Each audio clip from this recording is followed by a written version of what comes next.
Baik, selamat sore teman-teman semuanya ya. Semoga kita sehat selalu teman-teman. Ya, jangan lupa protokol kesehatan dijaga. Ya, cuaca pun juga kurang mendukung. Ya, sebentar panas, sebentar hujan, sangat-sangat dinamis pergantiannya dan bisa saja ya memang kondisi tubuh yang kurang fit. Ya, vitamin dijaga bisa mengalami drop atau flu. Ya, baik. Hari ini kita akan membahas kombinasi analisa teknikal dan fundamental ya terkait di mana kalau kita berhubungan dengan nasabah biasanya kan mereka bertanya hari ini beritanya apa, nah semalam terjadi apa, dan kira-kira kesimpulan untuk entry-nya bagaimana untuk nasabah. Sebelum kita mulai, kita coba ambil definisi trading ya. Coba kita sederhanakan saja bahwa trading itu adalah berdagang ya. Nah, mindset nasabah itu kan kadang-kadang trading itu seolah-olah seperti ya permainan, lalu ada yang bilang juga gambling ya, dan juga ada yang bilang pun juga wah susah trading nih, bukan bidang saya dan lain-lain. Padahal mereka kehidupan seharinya itu sering berdagang. Ya, bahasa Indonesia trading kan berdagang, dan trader adalah pedagangnya. Hanya memang berdagang di derivatif atau trading seperti kita ini atau trading forex dan komoditi ini adalah berdagang online model bisnisnya. Nah, online-nya perdagangan kita dalam bentuk online dan bisa dilihat dari server. Pada umumnya orang dagang yang dibutuhkan itu ada 3 ilmu. Nah, di sini saya sebut ilmu ANA atau ilmu ANA. A yang pertama adalah bagaimana pedagang itu menganalisa bisnisnya atau calon bisnisnya akan digelutkan. Benar kan ya? Misalkan Feni jualan kosmetik ya, otomatis kan Feni analisa dulu kira-kira pelaku pasar gua siapa aja nih dan target pasar gua siapa aja nih. Ya, dianalisa dulu kan. Artinya sudah tahu pasarnya bagaimana, ya saingannya bagaimana, ya begitu ada melihat suatu peluang, ya tren pasarnya ada, artinya tren pasarnya kan lingkungan seputar kerja dulu deh ya, lingkungan seputar kerja, lingkungan seputar komunitas WhatsApp dan lain-lain, itulah yang sudah dianalisa oleh Feni. Setuju nggak Fen? Ya, analisa dulu. Dalam trading pun juga sama, kita analisa dulu marketnya, ya. Kira-kira market mana yang memang akan saya perdagangkan, kan gitu. Nah, yang kedua adalah negosiasi. Nah, Feni ingin jualan kosmetik, belinya kan ke supplier. Benar nggak, Fen? Beli ke supplier otomatis nawar bukan harga pasar. Ya, sebagai contoh, kosmetik A. Ya, saya nggak tahu banyak ya. Lipstick ya. Lipstick kurang lebih harga pasaran 50.000. Contoh ya, karena saya nggak pengguna lipstick ya, sorry. Contoh, mohon maaf saya nggak pengguna lipstick. Jadi anggaplah lipstick ini 50.000 pasaran. Nah, Feni beli ke supplier nggak mungkin 50.000. Otomatis nawar, ya misalkan penawarannya itu 40.000, mungkin bisa dinawar lagi lebih sadis lagi, bisa 35.000. Supaya apa? Selamat sore Bapak Muhammad. Ada iklan. Jakarta, Pak. Oke. Supaya apa? Supaya laku terjual lagi ke pasaran, ya. Nah, negosiasi. Nah, setelah negosiasi, ya, apapun bisnisnya pasti ada cara antisipasi. Ya, cara antisipasi supaya dagangan saya nggak rugi banyak dan saya nggak bangkrut. Ya, otomatis kan dimodalin dulu kan, ini modal dulu berapa puluh ribu, 35.000, ya, lalu batasin kerugiannya. Antisipasi kalau misalkan tiba-tiba lipstick ini harganya turun, bahkan turunnya sampai 20.000, mau nggak mau jual 20.000. Nah, sebagai contoh seperti itu. Nah, trading juga sama, karena trading adalah berdagang. Ada 3 tahap ilmu yang wajib diketahui oleh pedagang. Apapun bisnisnya, mau kita trading forex, analisa dulu trennya. Setelah kita analisa trennya, lalu negosiasi. Negosiasi di mana? Support dan resisten. Kita lihat trennya turun.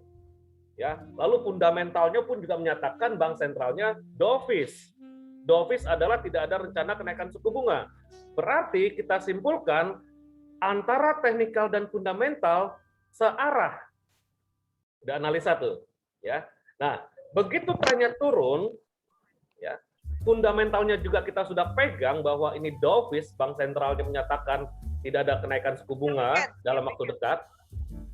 Lalu ada negosiasi di mana untuk kita entry posisi. Ya.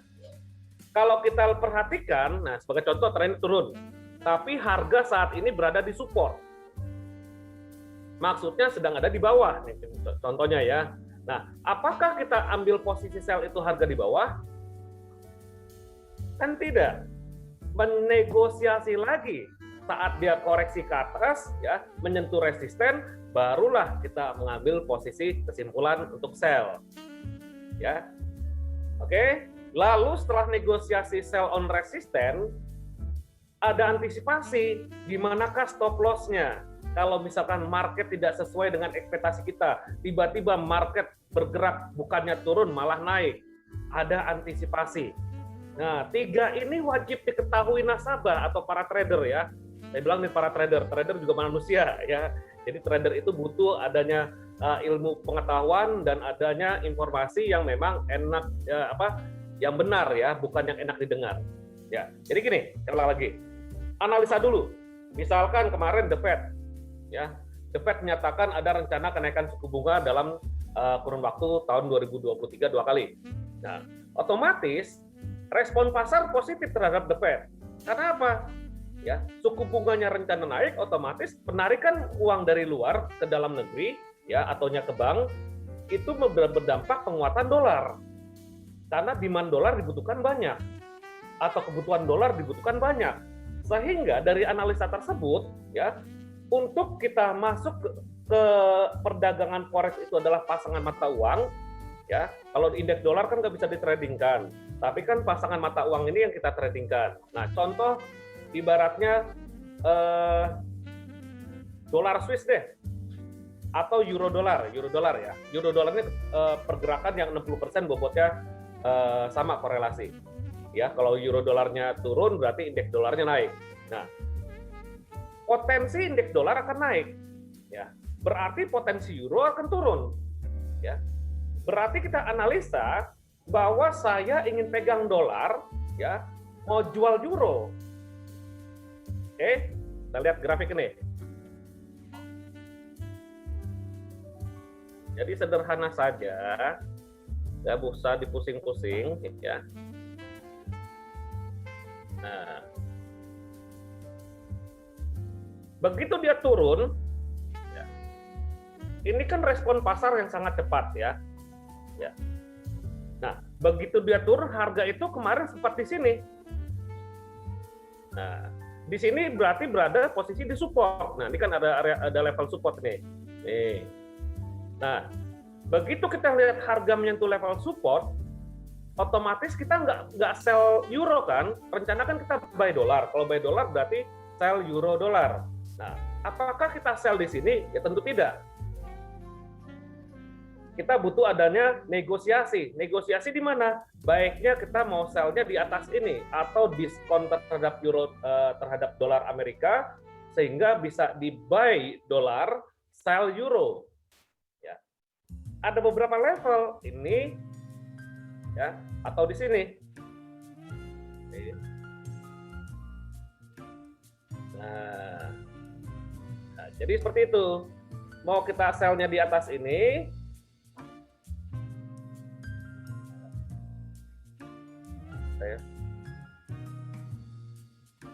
mau di atas itu atau di atas ini, kan gitu ceritanya ya. Jadi negosiasi, artinya negosiasi sell on resistance, buy on support ya. Kalau kita sell di bawah sini saat kemarin harga turun, mentang-mentang euronya kalah dengan dolar atau dolarnya menguat, langsung sell, jangan. Perlu adanya negosiasi. Dalam bisnis apapun kita akan ketemui cara negosiasi. Mau masuk dalam dunia pekerjaan pun juga negosiasi. Mau kita follow up untuk tender juga negosiasi, ya. Jadi artinya negosiasi itu sangat penting dalam melakukan perdagangan atau bisnis. Nah, kaitannya dengan trading, trading adalah bisnis dan dagang, jadi butuh adanya negosiasi, buy on support, sell on resistance, itulah level-level di mana cluster untuk entry. Ya. Setelah itu harus adanya antisipasi. Antisipasi artinya stop loss. Jangan sampai posisi kita didiamkan berhari-hari, itu namanya bukan trading. Trading kan berdagang.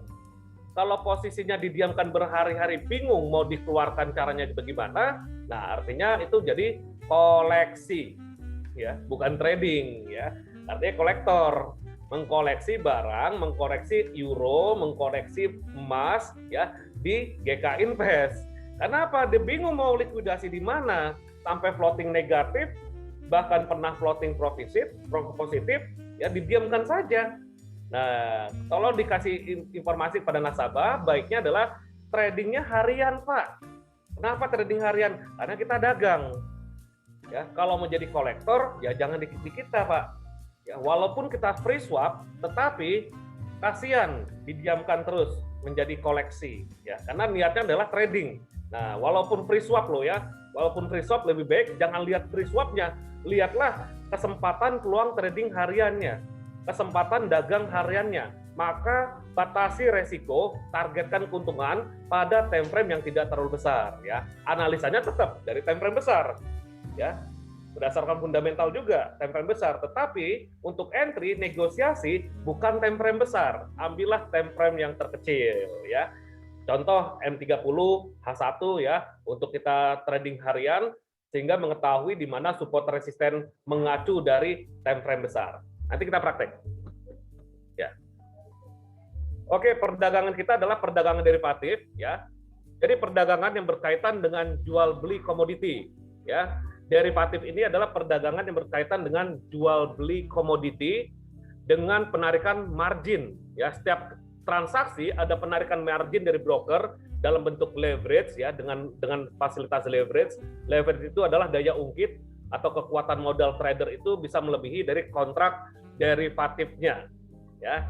Nah, kontrak derivatif syariah atau kontrak derivatif lainnya, ya, masing-masing kontrak itu teman-teman udah paham ya. Forex 100.000 satuan mata uang, emas 100 troy ounce, silver 5.000 troy ounce, minyak mentah 1.000 barel, dan lain-lain, ya. Nah, artinya setiap transaksi perdagangan berjangka dan komoditi ini adalah suatu perdagangan yang berkaitan dengan jual beli komoditi dengan penarikan margin.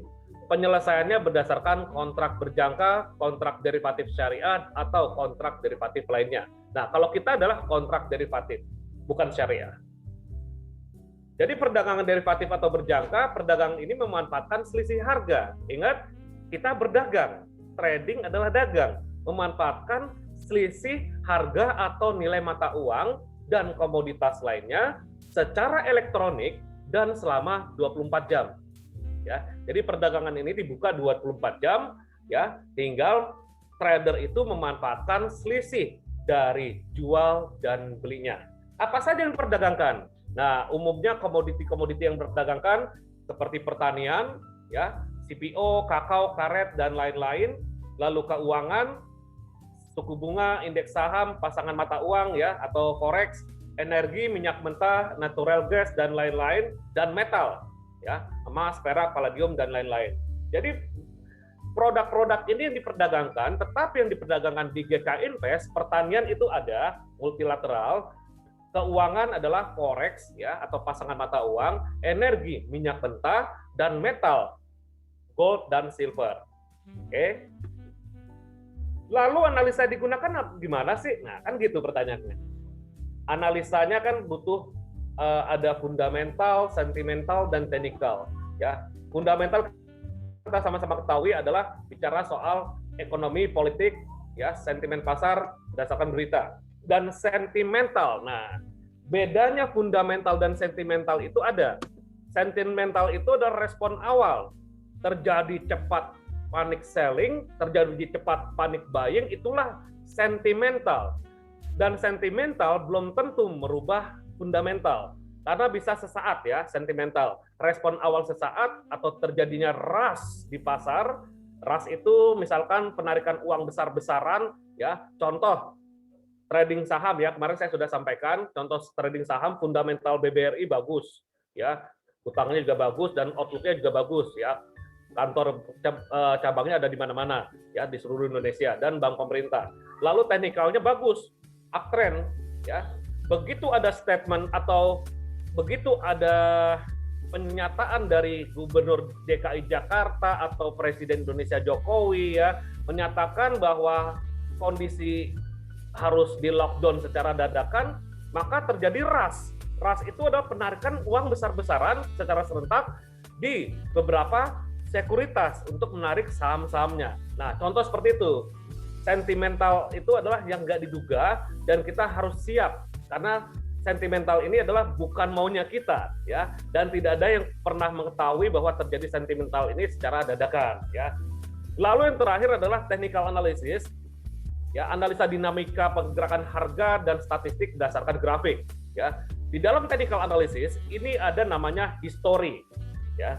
History itu seperti support dan resisten, tren ya, akan membentuk sebuah kebiasaan. Maka dalam teori Dow itu ada istilah history repeating self, karena sejarah akan terulang kembali.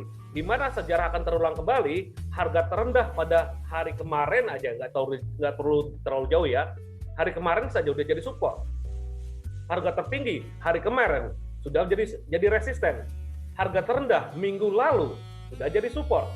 Harga tertinggi minggu lalu sudah jadi resisten. Maka history repeating self. Harga itu akan selalu menguji support dan resisten dan mungkin akan kembali pada harga-harga yang pernah terjadi. Nah, saya pernah sampaikan kan bahwa harga itu selalu menguji support dan resisten. Definisi diuji, pertama, didekati. Harga coba mendekati. Yang kedua, disentuh. Harga coba menyentuh support atau resisten. Ketiga, ditembus. Nah, maka kalau nasabah atau calon nasabah bertanya, kira-kira harga emas atau harga forex ini mau kemana? Otomatis bergeraknya antara ke support atau resisten. Benar nggak? Karena harga itu selalu menguji support dan resisten. Coba mendekati, coba menyentuh, dan coba menembus. Nah, jadi harus dicari dulu support dan resistennya berdasarkan technical analysis. Lalu filterisasi dari fundamental, kita akan mengetahui bahwa mata uang ini apakah sedang menguat, komoditas ini apakah sedang menguat. Jadi kita akan mencari filter untuk buy atau sell. Filter apa? Filter trend. Ya. Oke, jadi fundamental sekali lagi analisa yang sering digunakan oleh banyak pelaku pasar dengan mempertimbangkan kondisi faktor-faktor ekonomi, ya, serta sentimen politik di suatu negara. Ya. Fundamental atau data ekonomi ini terbagi dua. Ada yang fundamental grade A. Ini yang high impact ya. Kedua AB ini adalah high impact. Grade A dan grade B. Grade A itu adalah ketenaga kerjaan suatu negara. Yang pertama, yang kedua adalah suku bunga, ya, dan menyangkut terhadap bank sentral. Nah, ini yang grade A. Lalu yang grade B, gross domestic product atau pendapatan dalam negeri, retail sales atau pembelanjaan, home sales, harga-harga properti dan perumahan di suatu negara, CPI, ya, PPI, PMI sampai industrial product itu adalah menyangkut terhadap indikator ekonomi yang mengatur untuk apakah kenaikan inflasi atau pengurangan inflasi yang terjadi, sehingga tindakan dari bank sentral untuk melakukan eksekusi hawkish atau dovish. Jadi secara kesimpulan, fundamental kita kerucutkan kembali adalah bank sentral. Ya. Jadi bank sentral ini akan mengatur kebijakan moneter dan kelonggaran moneternya berdasarkan dari indikator ekonomi ini ya, production, manufaktur, retail sales, jobs, GDP, upah per jam, average hour earning, purchasing, politik, sampai ekspor import ya, di luar dari geopolitik. Ya. Nah, jadi begitu misalkan ada suatu tindakan positif, ekonomi sudah membaik antara data ekonomi ini ya, maka bank sentral akan melakukan pengetatan moneter. Ya. Pengetatan moneter dengan kata lain adalah tindakan salah satunya ya, kenaikan suku bunga. Ya, kenaikan suku bunga jadi mengakibatkan mata uang itu akan menguat dan pinjaman di bank akan diperketat, bunganya tinggi. Ya. Jadi pinjamannya bunganya tinggi. Lalu misalkan ekonomi sedang tidak membaik, produksinya menurun, sampai ekspor impornya menurun, maka tindakan bank sentral akan melakukan pelonggaran moneter supaya uang dibanjirkan ke pasar dan dari sektor-sektor tersebut menjadi bergerak kembali. Nah, ekonomi bergerak kembali setelah uang itu dibanjiri ke pasar. Nah, tindakannya ada dua kok antara bank sentral, ya.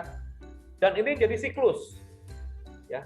Dan siklus ini terjadi terus, ya. Di mana saat pengetatan moneter, ya, suku bunga akan dinaikkan, ya perhatikan nih. Lalu ekonomi pun juga coba diperlambat lagi, ya, dan diperkencang lagi, ya, lower economic growth. Jadi coba jangan sampai terlalu bubble ekonominya, jadi diperketat lagi, ya. Lalu inflasi rendah, karena inflasi terlalu tinggi juga bahaya, bisa terjadi mega inflasi, barang-barangnya meningkat, ya, tetapi tenaga kerjanya nggak stabil, ya, bisa terjadi krisis lagi kalau memang terjadi bubble, ya. Lalu jika memang ada suatu kondisi harus pelonggaran moneter salah satunya adalah stimulus, ya, maka tindakan bank sentral salah satunya adalah interest rate harus dipangkas, ya, atau akan diladakan cetak uang, ya. Tindakan stimulus ada dua, ya, untuk pelonggaran moneter. Pertama, juga nggak ada urutan ya, ini nggak ada urutan, ya, antara pangkas suku bunga atau cetak uang. Ya, kalau misalkan dilihat lagi suku bunga banknya ada perform atau suku bunganya bank ada nilainya, maka bisa dilakukan pemangkasan suku bunga. Nah, contoh nih, lihat suku bunga bank. Major currency sebelah kiri, ya, central bank rate-nya tuh Kanada dan New Zealand paling besar, ya. The Fed itu di bawah 0,25%. Nah, kalau dipangkas lagi sampai berapa The Fed suku bunganya? Gengsi dong, ya. Bank sentral The Fed yang besar itu harus pangkas suku bunga sampai di bawah 0, ya. Maka dilakukan tindakannya adalah cetak uang atau quantitative easing, ya. Tindakan untuk pelonggaran moneter adalah antara dia pangkas suku bunga atau cetak uang. Beda halnya saat suku bunga itu masih ada perform dari masing-masing bank sentral ini, ya. Dulu tahun 2008-2005-an, ya, suku bunga The Fed itu masih tinggi, ya. 2008 itu kurang lebih masih 3 atau 4%, ya, saya lupa, ya. 2011 2,5%, ya. Nah, Aussie dollar juga dulu tuh tinggi, bisa 4 atau 5% suku bunganya. Sekarang perhatikan, suku bunganya udah jeblok semua, sudah 0%. Untuk menaikkan ke angka 1% saja nggak mudah. Karena apa? Ekonominya harus stabil, ya. Tenaga kerjanya pun juga harus stabil. Dan inflasinya pun juga stabil. Sekarang mau naikin inflasi, kondisi pandemi sekarang ini akan repot, ya. Oke? Bisa dipahami, ya? Berbicara soal fundamental, cukup lihat ini aja nih, suku bunga bank, ya, dan Swiss franc minus 0,75%. Tetapi kenapa kok Swiss franc masih banyak yang nabung di sana?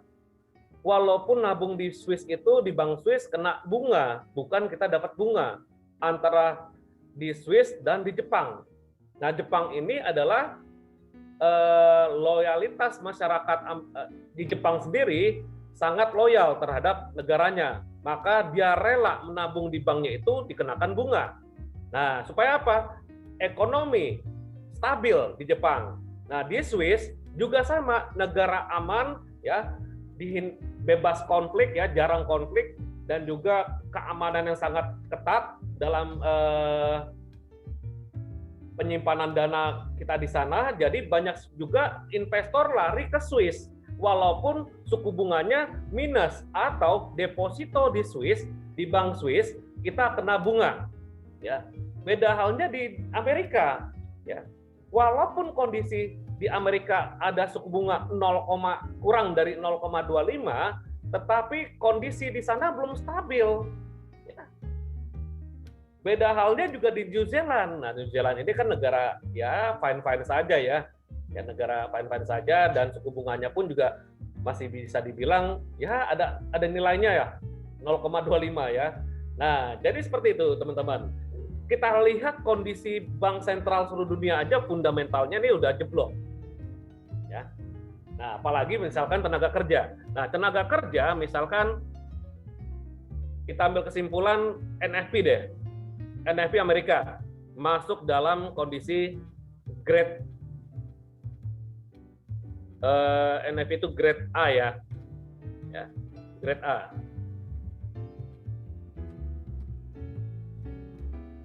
Nah, dari rencana NFP ini belum ada ini ya. Belum ada forecast-nya karena masih jauh kita menganalisa ya. Kalau kita perhatikan tingkat pengangguran ya di Amerika. Tingkat pengangguran di Amerika kita tarik ke belakang sebelum pandemi. Nah, sebelum pandemi itu 4% ya. Bahkan 3% sebelum pandemi. Nah, berarti fundamental Amerika ini belum bagus-bagus amat. Kenapa? Karena penganggurannya belum kembali normal saat sebelum pandemi. Ya. Jadi inilah fundamental secara keseluruhan. Kalau misalkan fundamental itu lihat hijau atau merah, itu bukan fundamental. Namanya itu adalah sentimental.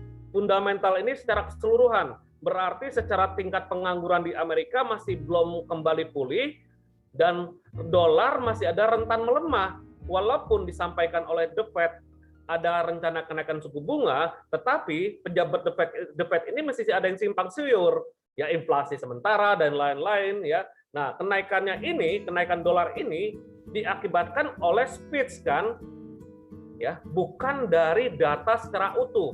Data secara utuh seperti pengangguran, ya, lalu inflasi. Oke, inflasinya naik, tapi kalau naikkan suku bunga itu sudut pandangnya atau tolak ukurnya bukan dari inflasi saja, dari data tenaga kerjaan, lalu ekspor impor, seperti yang tadi yang saya sampaikan, bahwa indikator ekonomi semua ini adalah untuk bank sentral mengacu pada kenaikan atau pemangkasan suku bunga. Ya, jadi dilihat lagi keseluruhannya. Bukan berarti misalkan, wah, pengangguran Amerika menurun, ya menurun saat kemarin, ya menurun dari bulan sebelumnya. Tetapi secara keseluruhan setahun ke belakang sebelum pandemi masih naik. Bisa dipahami, teman-teman? Untuk analisa fundamental ya. Jadi lihat fundamental itu bukan hanya sesaat saja. Oh, dolarnya menguat Pak. Ini karena penganggurannya turun. Ya, pengangguran turun semalam. Ya, biasanya dolar itu menguat sementara. Pasar akan kembali kepada fundamental. Fundamental itu secara utuh, ya. Dan data-data ekonomi ini adalah bagian dari fundamental, sama seperti jari saya bagian dari tubuh saya. Jadi kalau saya menganalisa diri saya secara utuh, bukan hanya jari saja. Ya. Oke, jadi kalau kita simpulkan kondisi Amerika ini masih belum terlalu baik ya, dan kita masuk pada teknikal kan gitu. Oke, kita masuk pada teknikal. Kalau kita simpulkan fundamental, sudah dapat kesimpulan nih, oh berarti Amerika belum membaik secara ekonomi ya, secara utuh ya, tetapi dia sudah berani rencana naikkan suku bunganya dalam tahun 2023 2 kali ya. Sama seperti misalkan gini, stimulus kan tuh seperti menginfus pasien di rumah sakit ya. Nah, pasien di rumah sakit diinfus supaya apa? Kondisi kesehatannya stabil. Begitu sudah stabil atau sudah sehat kembali, maka infusnya itu dicabut kan, Nah, dalam kondisi ekonomi adalah tapering. Ya, infus bisa bisa pangkas suku bunga atau cetak uang, ya, stimulus. Ya, sudah sehat kembali negara, tapering berarti stop cetak uang. Nah, kemarin tidak ada pernyataan tapering, ya, dan tidak ada pernyataan bahwa ekonomi sudah membaik. Ya. Dia mengacu pada inflasi saja. Ya, di Amerika nih, ya, bisa saja terjadi jika memang dia nggak bilang tapering, dia langsung bilang akan menaikkan suku bunganya pada tahun 2023, sama seperti ilustrasi dokter bilang pada pasiennya 2 minggu lagi pulang Pak, walaupun infusnya masih disuntik atau masih ditusuk, ya. Nah, jadi menenangkan kan? Menenangkan, dokter itu menenangkan, tenang aja Pak, 2 minggu lagi boleh pulang kok. Infus masih ditusuk, ya berarti kondisi stimulus negara masih ada. Dokter itu atau bank sentral belum bilang tapering, atau dokter itu belum bilang cabut infusnya. Ya, sampai sini paham? Bisa dipahami? Nah, berarti kita simpulkan dolar belum menguat secara utuh karena fundamental Amerika belum menguat secara utuh pula. Karena bicara soal mata uang ini adalah bicara negara, ya. Nah, berarti negara yang kuat lawan yang lemah, ya. Nah, rata-rata negara yang melemah semua nih, euro, ya. Kembali lagi ke sini, ya. Apa itu hawkish dan dovish? Kita udah paham ya.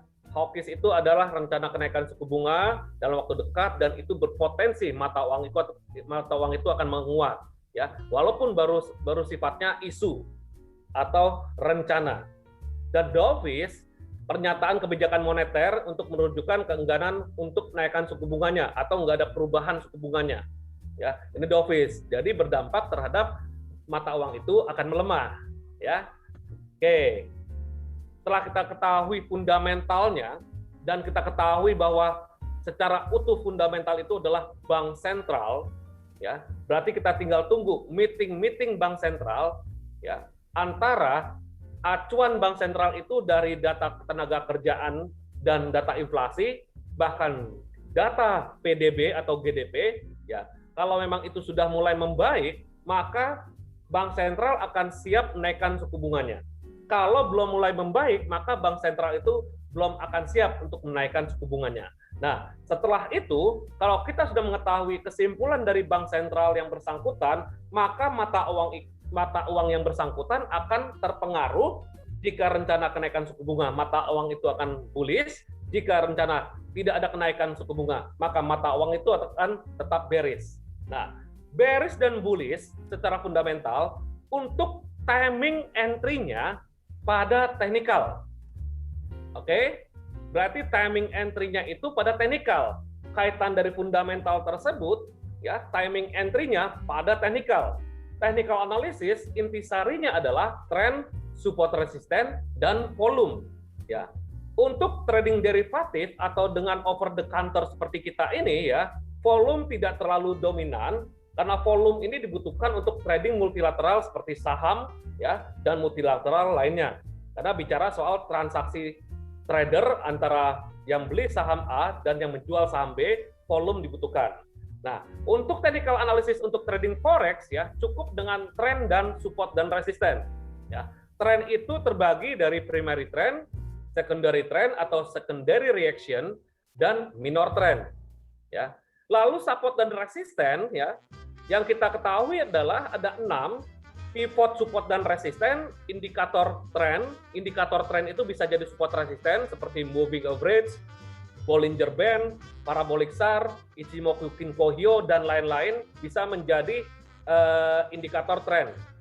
Indikator support dan resisten.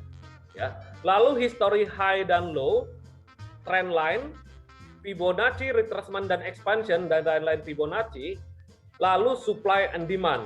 Nah, mereka ini adalah bertugas untuk di mana letak level entry dan exit. Trend ini bisa kita acu dari fundamental dan teknikal, ya. Setelah kita mengetahui fundamental dan teknikalnya tren itu sejalan, maka kita mencari teknik entry untuk level entry atau area entry-nya pada support dan resisten. Ya, udah paham ya support dan resisten ya? Tinggal garis-garis aja bisa, dengan pivot point juga bisa, dengan moving average bisa, trend line bisa, Fibonacci bisa, supply and demand juga bisa. Ya. Dan technical analysis terbagi dua, ada yang klasik dan ada yang modern. Yang klasik itu nggak pakai indikator, bukan berarti canggih, bukan berarti dia bisa meramal, bukan.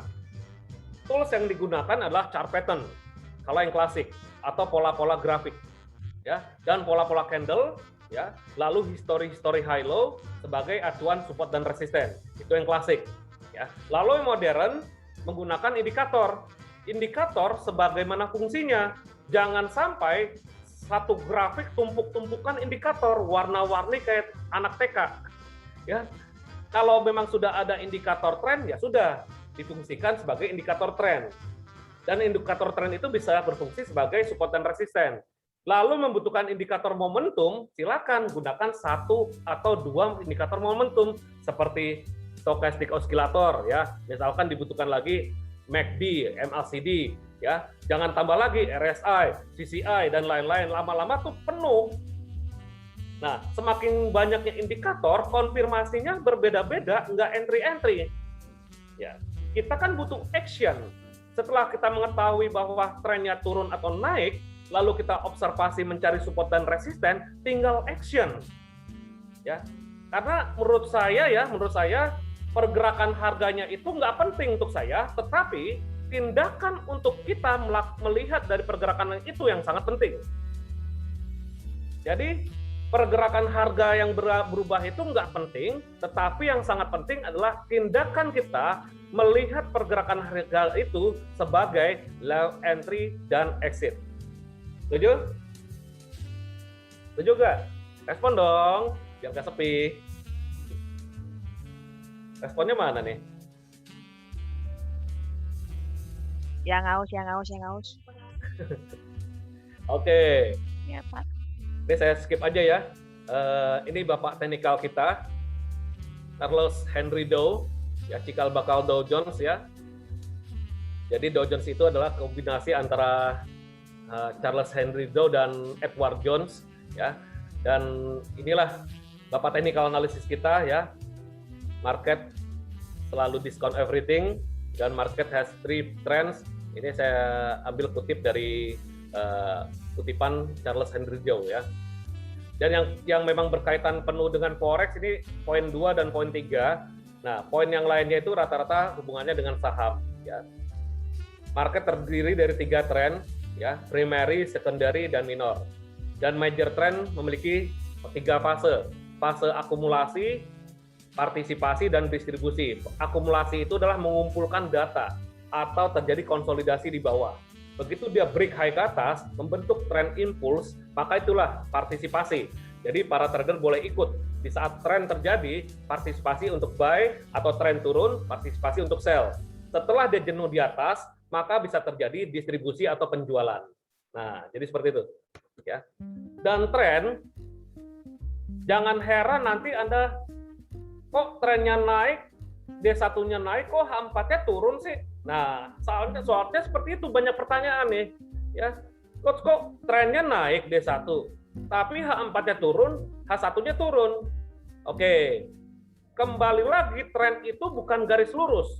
Tren itu gelombang, di mana gelombang besar, kita masuk ke dalam time frame yang lebih kecil, ada gelombang-gelombang kecil. Ya, dan nanti ada benang merahnya searah dengan gelombang besar. Ya, jika D1-nya ini naik, ini warna biru D1 ya, lalu H4-nya turun, ya, berarti H4 itu koreksi dari tren naik D1. Nah, begitu trennya naik, harga di resisten, boleh nggak kita sell? Boleh. Kan lawan tren, ya boleh saja, yang penting di resisten.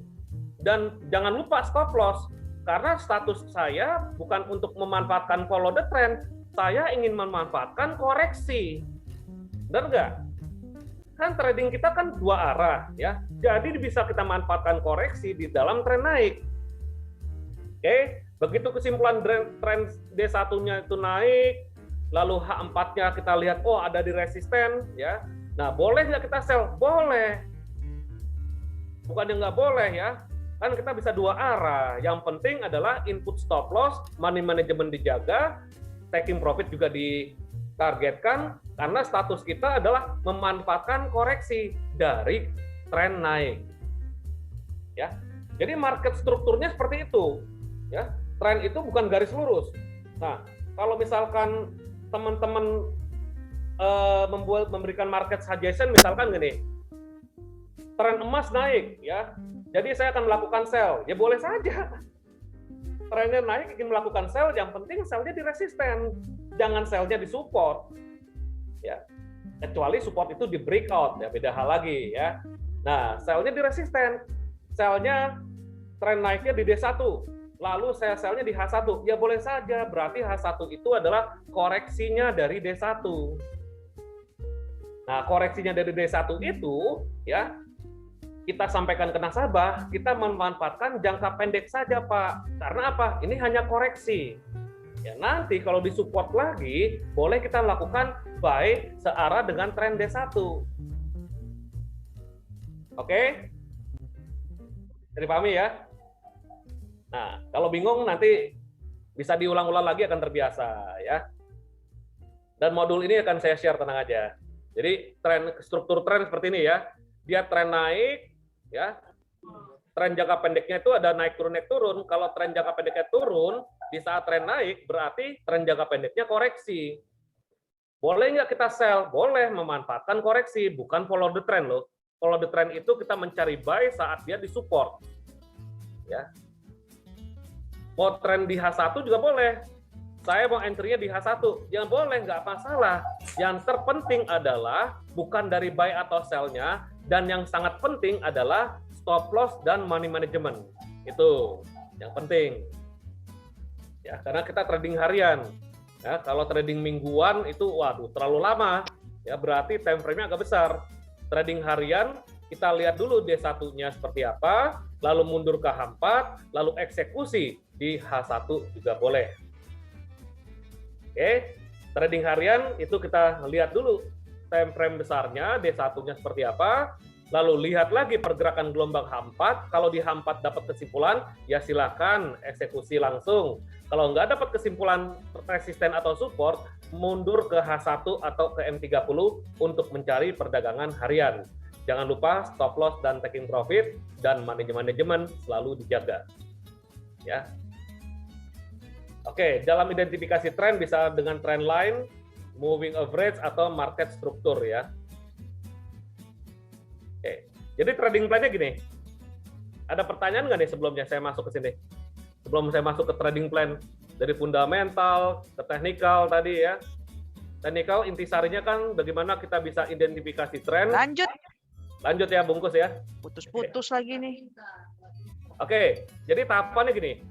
Tahapannya, kalau misalkan kita melihat fundamentalnya itu turun, ya, dan kita lihat lagi identifikasi tren D1, H4, mungkin bisa ke weekly. Ya. Identifikasi loh, bukan eksekusi. Identifikasi itu cuma mencari tren dan mencari support resisten yang terbesar. Jadi tahapan pertama, identifikasi tren. Ya, tarik garis trend line boleh, dengan moving average juga boleh ya. Ya. Lalu dengan swing high swing low juga boleh ya. Setelah itu identifikasi support dan resisten secara zona atau history high low level. Ini ya. Tarik ini zonanya. Setelah itu tahap ketiga kita bisa lakukan penambahan untuk identifikasi support resisten dengan Fibonacci boleh, pivot point juga boleh. Kalau saya pribadi sih senangnya Fibonacci. Tarik Fibonacci dari atas ke bawah, lalu di sini ada suatu kesempatan atau confluence berdampingan antara area support become resisten, dan di sini ada Fibonacci 61,8%. Silakan lakukan trading plan sell limit di sini.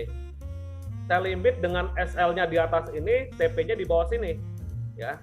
Nah, ini eksekusinya kita udah lakukan trading plan sell limit setelah kita observasi tren Fibonacci ya di time frame kecil ya ini ya. Ini di time frame kecil bisa H1 atau di M30 ya. Lalu ketemu area keseimbangannya antara support become resistant. Nah, disinilah kita mencari kesimpulan untuk sell limit atau trading plan sell limit di level ini ya. Jangan lupa stop loss-nya bisa di atas ini atau di atas ini ya. Atau bisa lakukan penantian candlestick bearish reversal pada cluster resisten yang kita buat tadi. Begitu muncul pola candlestick reversal, nah ini bukan limit order lagi. Boleh limit order setengah body dari bearish engulfing atau setengah body dari pola candle atau langsung price action, eksekusi langsung ya. Price action dan limit order itu terpisah ya. Limit order berarti kita memesan atau menawar, ya price action pun juga sama. Menawar tapi kita langsung jual atau beli setelah melihat pola candle berada pada cluster resisten yang kita buat. Ya, jangan lupa stop loss dan taking profit di input ya. Silakan tutup komputer atau handphone dan serahkan pada Tuhan Yang Maha Esa. Jangan sampai kita berdoa berharap harga itu turun, tetapi berdoa diberikan kemudahan rezeki dalam melakukan trading. Oke, kita coba analisa ya. Wih, udah jam ini ya. Mau market apa nih? Bebas. Major currency.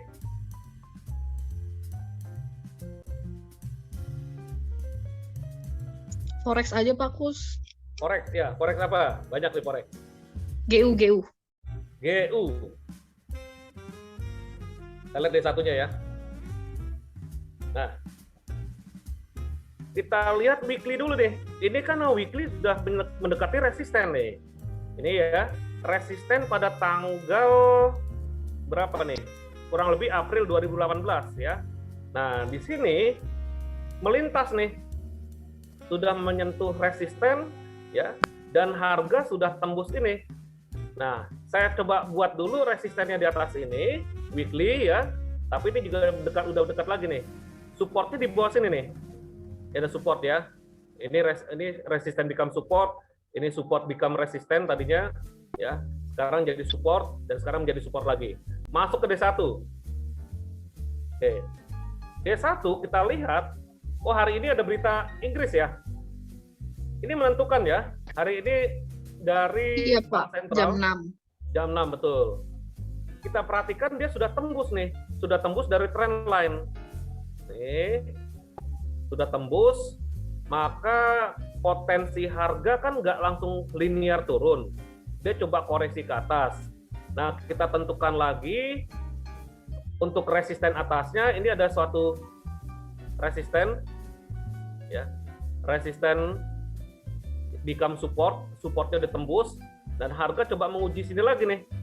Di sini pun juga ada MA50. Ya.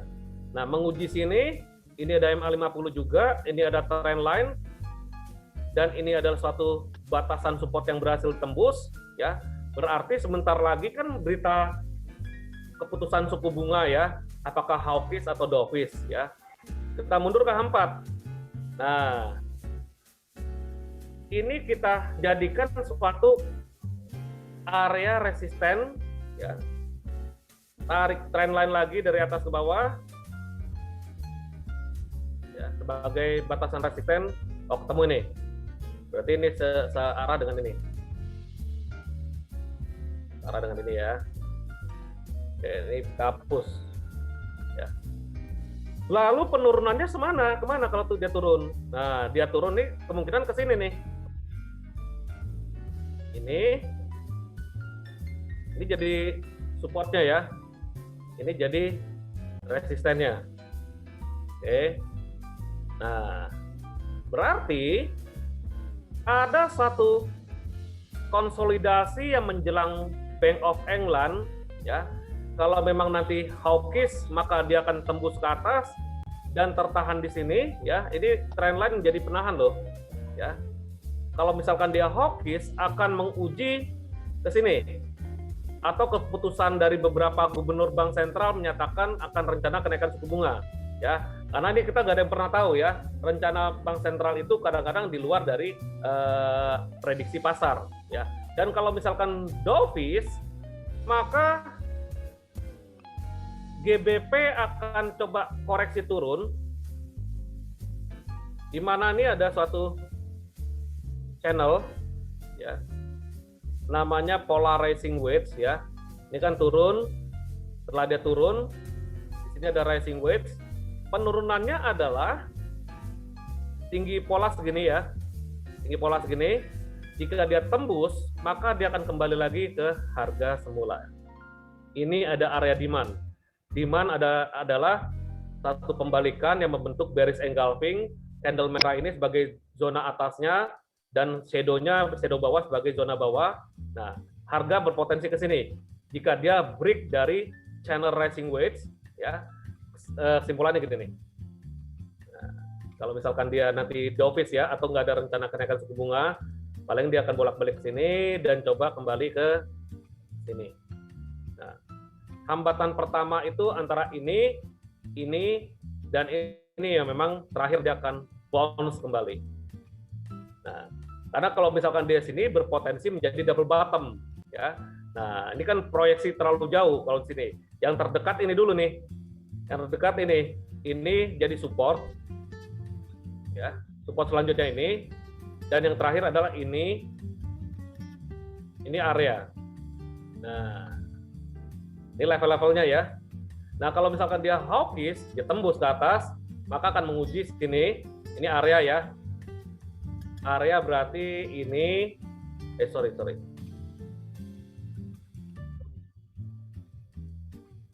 Dan ini. Kenapa kok kita nggak eksekusi? Sebentar lagi berita.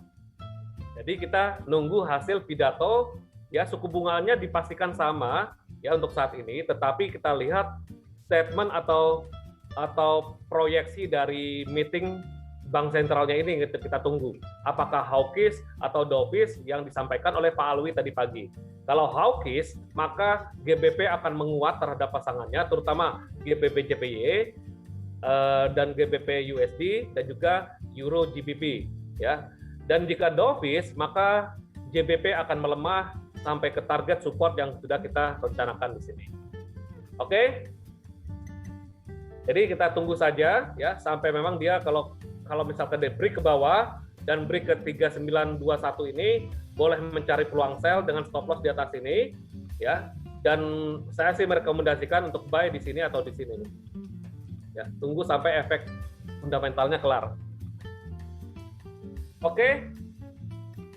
Saya rasa itu saja ya. Dan video ini mungkin saya akan rekam ya, dan saya akan kirim lagi ke teman-teman sebagai bahan mengingat atau mempelajari kembali, karena sekali lagi belajar itu tanpa batas. Selama kita belajar dan mendapatkan pengetahuan bahwa itu akan mendapatkan suatu bisnis Anda semakin meningkat dan kepercayaan nasabah pada Anda semakin banyak dan semakin percaya untuk menaruh atau berbisnis bersama Anda bersama GK Invest dengan GK Invest. Oke, itu aja dari saya. Terima kasih. Mohon maaf jika ada kata-kata yang tidak berkenan atau kata-kata yang sulit diterjemahkan. Ya, artinya adalah kita tetap belajar dan jangan lupa sampaikan hal yang benar pada nasabah, bukan yang enak didengar saja, karena hal yang benar bisa menambahkan kepercayaan nasabah pada diri Anda. Akhir kata, sukses kita bersama GK Invest. Salam sehat dan semoga kita dalam perlindungan Tuhan Yang Maha Esa. Sampai jumpa besok pada morning briefing pada pukul 9 pagi waktu Indonesia bagian Barat. Terima kasih. Wassalamualaikum warahmatullahi wabarakatuh. Thank you. Waalaikumsalam. Waalaikumsalam. Makasih, Pak Kus. Sama-sama, thank you. Terima kasih. Waalaikumsalam. Terima kasih Pak Kus. Yuk.